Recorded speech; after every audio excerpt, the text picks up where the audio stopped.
We will use our votes against those who think Rivers State doesn't matter, says Governor Wike. He should have seen this coming. Yeah, I mean, I've been following these developments, really. And it's what to talk about every day. Sometimes we begin to sound like broken records when we keep emphasizing, what's really happening, especially the two main political parties as they build up to the elections next year. Especially because Atiku Abubakar is a leading presidential candidate. He's the leader of the PDP. He has claimed that he has 11 million votes in the bank. He's ready to win the next elections. But you can see that even right inside his own party, he doesn't have the control he needs to be able to lead a campaign. There's a lot that's happening, and one of his main problems have become the Rivers State Governor Wike, and day by day you see this happening. They tried to hold a peace meeting the other day, brokered by the former information minister, Professor Jerry Gada, at his home in Abuja. It was the first face-to-face talks between Atiku Abubakar and Governor Wike after their fractious presidential primaries, but that meeting appeared to have, if you ask PDP people, they tell you that the talks are ongoing, but it's not going anywhere. Obviously. Because what is coming out from both camps shows clearly they are throwing the kitchen sink at each other. The diatribes, the insults, the underlining insults, a lot of them, And I've always said that if Atiku Abubakar doesn't get his campaign running on a united front, probably, might suffer some kind of imbalance as they go forward. You need everyone. You need everybody. If you've seen the voters registration numbers already, if you're a candidate, you begin to plan how you win these elections. Lagos State have the highest the number of registered voters in Nigeria, 7 million. Kano comes close to about 6 million. Kaduna is third. Rivers is fourth with 3.6 million registered voters. What you're saying is that if you have the potential to win in Rivers State, then win in Rivers State. And I think that's what's giving Atiku Abubakar sleepless nights now.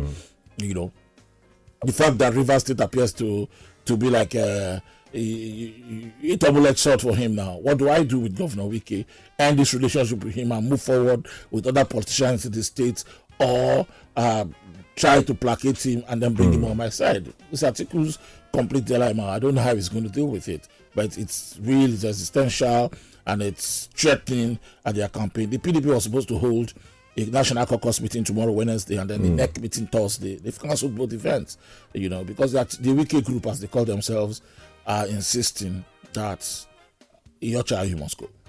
They are standing their ground. They made 4 demands. 𝐒𝐭𝐴 must go. Atiku Abubakar must undertake in writing that he will run only for 1 term, and that Atiku Abubakar must appoint Wike's men into the Presidential Campaign Council, and eventually, if they win and take government, they have a list of the positions they also want. Just four core demands. Politicians, observers will tell you that's impossible to meet those demands. Well, for somebody like former Vice President Atiku Abubakar, who is, so to speak, familiar with the politics of Rivers State, he should have seen this coming. He should have been able to look way ahead and see what's coming ahead. No, I think he understands the character of Governor Wike very well, and that's why he's building relationships at Rivers State. Okay, let me just unravel what happened yesterday. Tell us. Governor Wike has invited the Lagos State Governor, gentleman Governor Babajide Sanwo-Olu, to Port Harcourt, to unveil new projects according to him, and it's not about. He said that he has come to Lagos and he has seen the performance of Governor Sanwo-Olu, who is changing Lagos, dramatically with projects. So he has called him as Mr. Project to come and see his own project as well. But all that is barefaced. The real issue here is that he's trying to make a statement, aligning and liaising with opposition politicians, to send a statement, send a message to his party and Atiku Abubakar that I own Rivers, I'm here, I own Rivers. Atiku Abubakar is trying to make, recruit local politicians, 𝐒𝐈𝐍𝐿, Austin Okpara, and the former governor Celestine Omehia. He's trying to recruit them, as maybe a buffer. In the end, if I cannot placate Governor Wike, I will use this man to derail Wike inside Rivers, or at least share. Is that possible? Wike took them to the cleaners yesterday. Is that possible? 𝐒𝐈𝐍𝐿 complained, Senator 𝐒𝐈𝐍𝐿, in 2003, complained that Governor Wike called his Ogoni tribe, the leaders of Ogoni, and insulted them and told them to go and tell him, 𝐒𝐈𝐍𝐿, that he will see how he campaign for Atiku in this Can 𝐿 win an election in Ogoni land without 𝐕𝐿 Wike in Rivers State? That's well move again. You see what Wike is doing. Austin Akpara the same. He's fighting everybody. So Governor Wike is fighting too many fights, too many battles on so many fronts. And I'm wondering how he's going to win all of them. Right there in Rivers State, he has political open. That's why he said that you people that go to Abuja at night, I'm not that kind of governor. I'm in charge here. I'm in charge here. He kept saying it yesterday.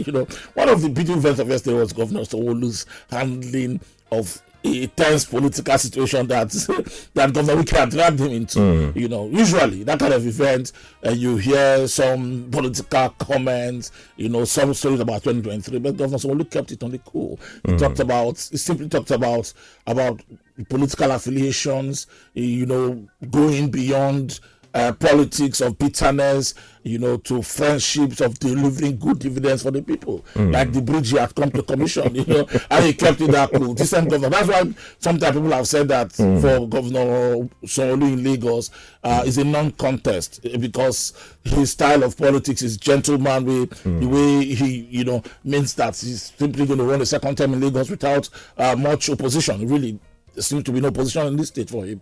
He appears like he's on a roller coaster to a second term.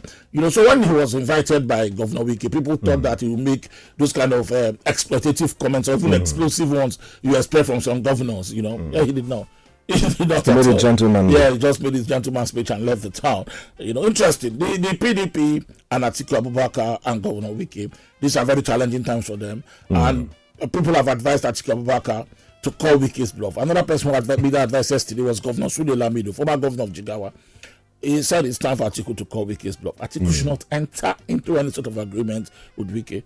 And, Wike has always said that Sule Lamido is one of the attack dogs of Atiku Abubakar. I don't see this matter being resolved soon. I hope they resolve it, because I want to see a great contest of the top presidential candidates, on ideas, on big issues, on the economy, on the security situation in the country. I want to see that kind of discussions, revolve around the campaign. But what was seen is a lot of more, even internal politics as we build up. And it's so sad for the PDP, because this is their best chance of returning to Aso Rock, since Buhari took it from them in 2015, took it from them powerfully, but it's looking now that internal conflict is preventing them from even having a united front to contest these elections. I sympathize with Atiku Abubakar.